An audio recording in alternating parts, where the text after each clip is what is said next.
हमारे मन में गंदे विचार क्यों आते हैं? हम नहीं चाहते पर फिर भी हमारे मन में गंदे विचार आते रहते हैं। लेकिन क्यों? मन ही हमारा सबसे बड़ा दोस्त और मन ही हमारा सबसे बड़ा शत्रु है।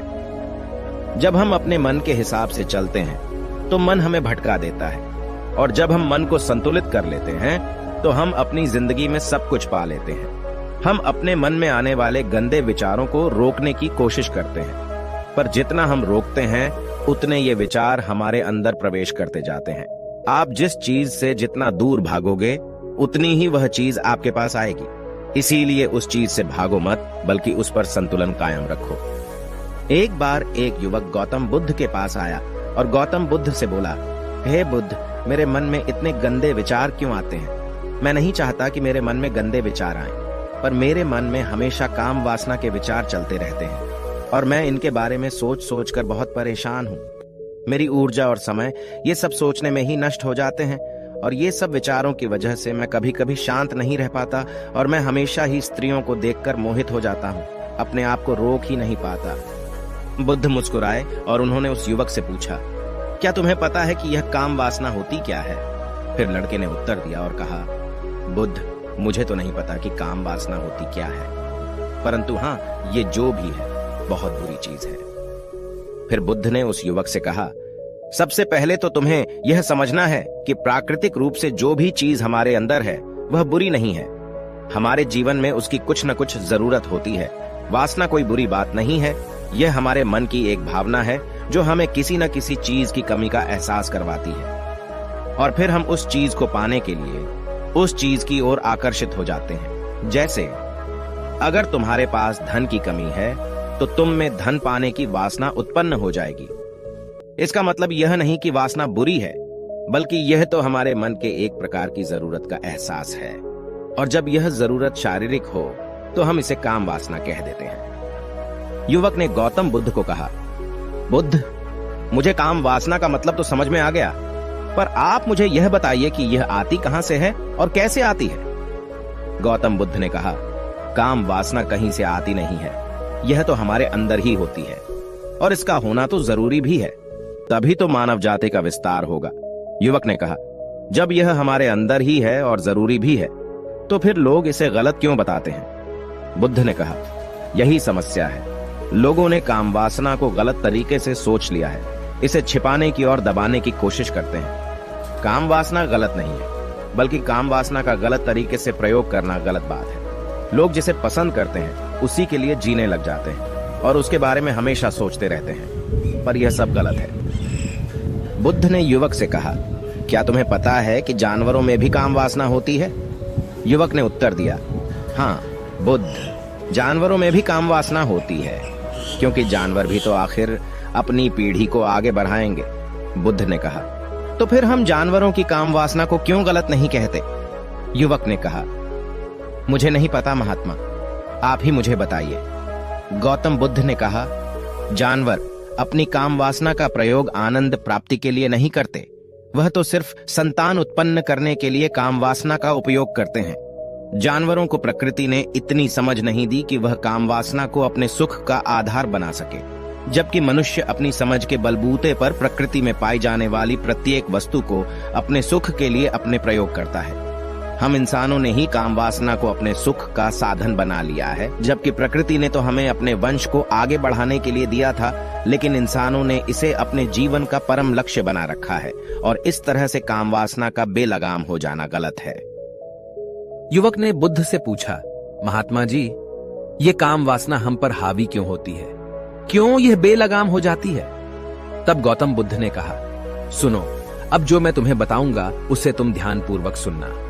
काम वासना का सारा खेल तुम्हें समझ आ जाएगा, तुम्हें तुम्हारे सारे सवालों का जवाब मिल जाएगा, बस तुम्हें ध्यान से सुनकर समझना है। फिर गौतम बुद्ध युवक को बताना शुरू करते हैं। एक बार की बात है, एक आश्रम में गुरु और उनके शिष्य रहते थे। शिष्य रोजाना आश्रम के बाहर स्थित गांव में भिक्षा लेने के लिए जाते थे। शिष्य जो गांव में भिक्षा लेने जाता था, उस रास्ते में एक नदी पड़ती थी जिससे वह रोज भिक्षा लेने जाता था। एक दिन उसने देखा कि एक लड़का पेड़ के पीछे छिपा है।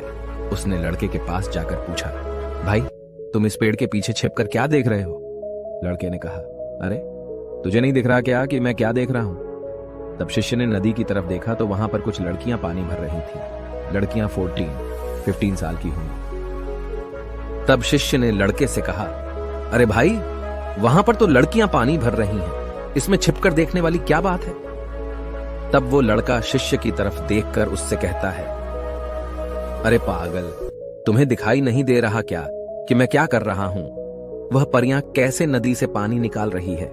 जरा उनकी अदाओं को देखो, उनके कोमल शरीर को देखो, उनकी पतली कमर मटके को उठाते समय कैसे बल खाती है, और उनके बाल उनकी कमर पर कैसे लहरा रहे हैं, मानो सुंदरता बिखरी पड़ी हो। शिष्य फिर नदी की तरफ देखता है और इस बार वह देखता ही चला गया। अभी तक तो उसे कुछ भी नजर नहीं आ रहा था और वह बिल्कुल निर्भय था।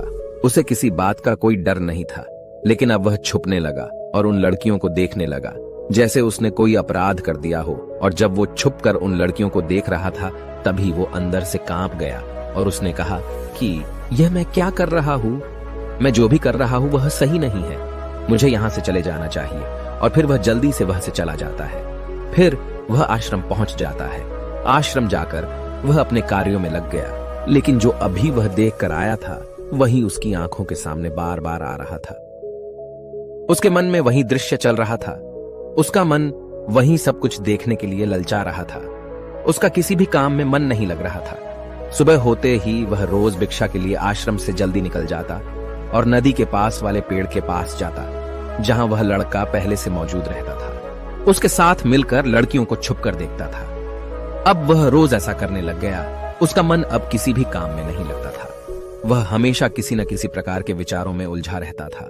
वह आश्रम के कार्यों को भी ठीक ढंग से नहीं कर पा रहा था। न वह ठीक से सो पाता था और न ठीक से खाना खा पाता था। उसका मन बेचैन सा रहता था। उसका मन बार बार उन लड़कियों के सौंदर्य को देखने के लिए ललचाता था। जब गुरु भिक्षा देते तब भी उसका मन कहीं और विचारों में खोया रहता था। गुरु ने अपने शिष्य की इन हरकतों को देखा। तब एक दिन गुरु ने शिष्य को अपने पास बुलाया और कहा, आज से मैं भी तुम्हारे साथ भिक्षा मांगने चलूंगा। तुम और मैं साथ साथ भिक्षा मांगने चलेंगे। तभी शिष्य ने गुरु को मना करते हुए बोला, नहीं गुरुदेव, आप परेशान क्यों हो रहे हो? मैं अकेले ही ठीक से भिक्षा मांग सकता हूं। गुरु ने शिष्य से कहा, ठीक है, तुम अकेले ही भिक्षा मांगने जाओ। इसके बाद शिष्य भिक्षा मांगने निकल गया। शिष्य के जाने के बाद गुरु भी आश्रम से निकल गए और शिष्य का पीछा करने लगे कि वह कहां जाता है, किससे मिलता है। यह सब देखने के लिए उसके पीछे पीछे चलने लगे। थोड़ी दूर जाने के बाद गुरु ने देखा कि उनका शिष्य एक लड़के के साथ एक पेड़ के पीछे अपराधी की तरह छिपा हुआ है और छिपकर कुछ देख रहा है। गुरु भी अपने शिष्य के पीछे जाकर खड़े हो गए, यह देखने के लिए कि आखिर उनका शिष्य क्या देख रहा है जिसके लिए वह पेड़ के पीछे अपराधियों की तरह छिपा पड़ा है। गुरु ने देखा कि उनका शिष्य पेड़ के पीछे छिपकर लड़कियों को देख रहा है जो नदी से पानी भर रही है। तभी गुरु ने शिष्य से कहा, क्या तुम लड़कियों से भी भिक्षा लोगे? गुरु की आवाज सुनकर शिष्य का मन घबराया और उसके पसीने छूटने लगे। वह थर थर कांप रहा था, जैसे किसी चोर को पकड़ते समय रंगे हाथों पकड़ लिया हो। उसकी हालत खराब हो गई। वह कुछ भी नहीं बोल पा रहा था। वह लड़का जो शिष्य के साथ था वहां से भाग गया, जिससे शिष्य और भी घबरा गया था। उसके मुंह से कुछ टूटे फूटे शब्द ही निकल रहे थे। वह अपने गुरु से भी नजर मिलाने का साहस नहीं कर पा रहा था। गुरु ने शिष्य की ओर देखा और कहा, मेरा शिष्य तो निर्भय है, उसे तो किसी भी चीज का डर नहीं है, लेकिन ये क्या, तुम तो डर के मारे कांप रहे हो। शिष्य ने गुरु से कहा, मुझे माफ कर दो, इसमें मेरा कोई दोष नहीं है। उस लड़के ने मुझे बहका दिया था, लेकिन मैं आपसे वादा करता हूं कि आज के बाद मैं कभी दोबारा ऐसा नहीं करूंगा। मुझे माफ कर दो। गुरुदेव ने कहा कि कोई बात नहीं, पर इस बात का तुम ध्यान रखो कि हम जैसी संगति करते हैं वैसा ही फल हमें प्राप्त होता है। हम जैसे संगति करते हैं उनके विचार हमारे अंदर प्रवेश करते हैं। इसीलिए अच्छी संगति करो ताकि तुम्हारे अंदर अच्छे विचार प्रवेश करें। फिर गुरु और शिष्य आश्रम लौट आए और फिर से आश्रम के कार्यों पर ध्यान देने लगे। उसने उस रास्ते को छोड़ दिया और दूसरे रास्ते से जाने लगा। वह अपने काम को ध्यान से करता था, लेकिन धीरे धीरे उसके अंदर क्रोध उत्पन्न हो गया और फिर वह दूसरे शिष्यों पर क्रोध करने लगा और बेचैन हो गया। अब वह सही समय पर भोजन भी नहीं करता था। वह भोजन भी बहुत कम खाता था। एक रात गुरु शिष्य के पास आए और उससे बोले कि तुमने मुझसे वादा किया था कि तुम अपना मन नियंत्रण में रखोगे। अब तक तुमने कितनी बार अपना वादा तोड़ दिया। यह सुनकर शिष्य अपने गुरु के चरणों में गिर गया और रोने लगा। रोते रोते ही उसने गुरु से कहा कि गुरुदेव, मैं कहीं बार अपना वादा तोड़ चुका हूं, फिर वादा कर लेता हूं, लेकिन हर बार मैं वादा तोड़ देता हूं। मेरा मन मेरे नियंत्रण में है ही नहीं। मैं बहुत कोशिश करता हूं कि मैं अपने मन से सारे बुरे विचारों को निकाल दूं, लेकिन मैं चाहकर भी ऐसा नहीं कर पा रहा हूं। फिर गुरु ने शिष्य को कहा, चलो मेरे साथ। गुरु शिष्य को आश्रम के बगीचे में लेकर गए और शिष्य से कहा, देखो यहां पर कुछ नालियां बनी हुई है जिससे नदी का पानी इन पौधों तक आ रहा है, और यह पानी निरंतर बहाव से बह रहा है। क्या तुम इस पानी के बहाव को रोक सकते हो? शिष्य ने कहा, हां गुरुदेव, मैं इस बहाव को रोक सकता हूं। फिर शिष्य ने मिट्टी उठाकर उस नाली के छोर पर डाल दी। वह पानी थोड़ी देर के लिए रुक गया और फिर थोड़ी देर बाद उस रेत के ऊपर से पानी आया। गुरु ने शिष्य से कहा, अरे ये क्या, ये पानी तो रुका ही नहीं। फिर से उसने कुछ कंकर पत्थर उठाकर उसे नाली में डाल दी और फिर थोड़ी देर के लिए पानी रुक गया, लेकिन फिर थोड़ी देर बाद ही उन कंकर पत्थरों के ऊपर से पानी निकल आया। गुरु ने कहा, शिष्य ये क्या हुआ? पानी तो फिर से आ गया। तुम तो बोल रहे थे कि तुम इसे रोक दोगे। क्या हम किसी चीज को पूरी तरह से रोक सकते हैं? तब शिष्य ने कहा, कोई बात नहीं गुरुदेव, मैं इस पानी को तो रोक कर आपको दिखाऊंगा। फिर उसने एक बड़ा सा पत्थर लेकर आया और उसे नाली पर डाल दिया। पानी रुक गया। तब शिष्य ने गुरु से कहा, देखा गुरुदेव, मैंने कहा था ना कि पानी को मैं रोक दूंगा। मैंने पानी को रोक दिखाया। आपकी बात मैंने पूरी कर दी। गुरु मुस्कुराए और बोले, अच्छा जरा ध्यान से देखो, पानी रुक गया है क्या? वो तो पीछे की नाली तोड़कर बाहर आ गया और अगल बगल से बह रहा है। और ध्यान से देखो, इस पत्थर के आगे भी आ गया और यह पानी अपना रास्ता बदलकर फिर से आगे की तरफ बह जाएगा। फिर थोड़ी देर बाद ऐसा ही हुआ। फिर गुरु ने शिष्य को समझाया, तुम्हारे साथ भी तो ऐसा ही चल रहा है। तुम बार बार प्रयास कर रहे हो, बड़े से बड़ा प्रयास कर रहे हो, पर हर बार तुम्हारा प्रयास टूट रहा है और यह हमेशा टूटता ही रहेगा। यह पत्थर तुम्हारा प्रयास है और यह पानी तुम्हारे विचार। तुम कितना भी बड़ा पत्थर रख लो, लेकिन पानी तो अपना रास्ता बना ही लेगा। यह देखकर शिष्य ने पूछा, हे गुरुदेव, क्या कोई तरीका नहीं है जिससे मैं गंदे विचारों से बाहर निकल सकूं? गुरु ने कहा, एक तरीका है। यह पानी जिस नदी से आ रहा है, तुम वहां से इस पानी का रास्ता ही बदल सकते हो। गुरु शिष्य को एक नदी के पास ले गए जहां से उस बगीचे में पानी आ रहा था। गुरु ने शिष्य से कहा, वो पानी इसी नदी से जा रहा है। अगर हम यहीं से उसका रास्ता बंद कर दें जहां से पानी बगीचे में जा रहा है, तो क्या हम पानी को रोक नहीं सकते? शिष्य ने कहा, हाँ गुरुदेव, अवश्य ऐसा हो सकता है। मैं इस पानी को यहीं से बंद कर देता हूँ, तब आगे की नाली में पानी जाएगा ही नहीं और फिर बगीचे में पानी ही नहीं जाएगा। फिर गुरु ने कहा, शिष्य अगर पानी बगीचे में नहीं जाएगा तो पेड़ पौधों को पानी कहां से मिलेगा? उन पेड़ पौधों को तो पानी की आवश्यकता है। फिर शिष्य ने विचार किया और कहा, मेरे मन में तो यह बात आई ही नहीं, इस पानी का बगीचे में जाना जरूरी भी है। गुरु ने कहा, और उन पेड़ पौधों में कुछ ऐसे हैं जिनको रोज पानी की आवश्यकता है, वो तो मुरझाकर मर ही जाएंगे। पानी तो हमें खोलना ही होगा। शिष्य ने गुरु की बात सुनकर पानी का रास्ता खोल दिया। तब गुरु ने पूछा, अगर हम इस नदी के पूरे पानी को बगीचे की तरफ मोड़ दें तो क्या होगा? शिष्य ने उत्तर दिया, गुरुदेव, वहां पर जितने भी पेड़ पौधे हैं वो सब गलकर नष्ट हो जाएंगे और वहां पर कुछ नहीं बचेगा। गुरु मुस्कुराए और बोले, तुम इस बात को समझो, हमें किसी भी चीज को रोकना नहीं है, बस हमेशा संतुलन बनाए रखना है। कम पानी से भी पौधे नष्ट होते हैं और ज्यादा पानी से भी पौधे नष्ट होते हैं। हमारा जीवन संतुलन से ही चलता है। गुरु ने शिष्य से कहा, अगर मैं तुम्हें कुछ कहूं कि तुम आम के बारे में मत सोचो, तो तुम्हारे मन में सबसे पहले किसका चित्र आएगा? शिष्य ने बोला, गुरुदेव, मेरे मन में तो पहला चित्र आम का ही आएगा। गुरु ने कहा, जब हम गंदे विचारों को जबरदस्ती रोकने का प्रयास करते हैं तो वे और भी मजबूती से हमारे अंदर प्रवेश करते हैं। इसीलिए हमें उन्हें कभी भी दबाने की कोशिश नहीं करनी चाहिए। फिर गुरु ने शिष्य को कहा, हमारे गंदे विचार बुरे लोगों की संगति करने की वजह से भी आते हैं। कभी कभी कामुकता हमारे अंदर होती नहीं है, लेकिन कुछ अश्लील लोगों के साथ रहने की वजह से ये हमारे अंदर हावी हो जाती है। फिर शिष्य ने कहा, गुरुदेव, आप सही कह रहे हैं, मैं अपने मार्ग से भटक गया था। फिर वह शिष्य उस रात बहुत ही चैन की नींद सोया। सुबह अपने कार्यों को पूरे मन से किया और फिर सुबह वह भिक्षा लेने के लिए उसी रास्ते से गया जहां वह लड़का आज भी पेड़ के पीछे छुपकर उन लड़कियों को देख रहा था।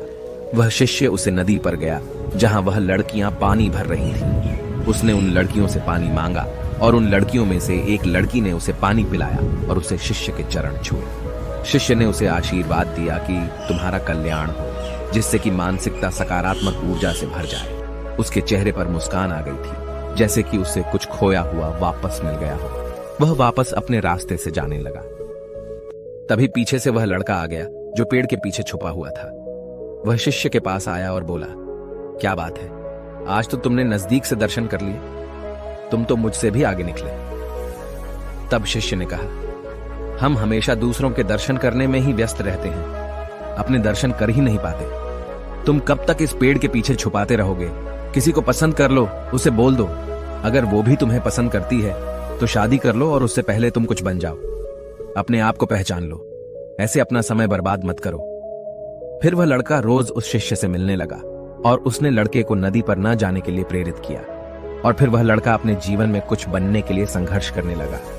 तो तुमने देखा कि संगति का असर क्या होता है। अपनी संगति बदलो, अपने विचार बदलो। गुरु ने शिष्य से पूछा, क्या तुम्हें अपने सभी सवालों का उत्तर मिल गया?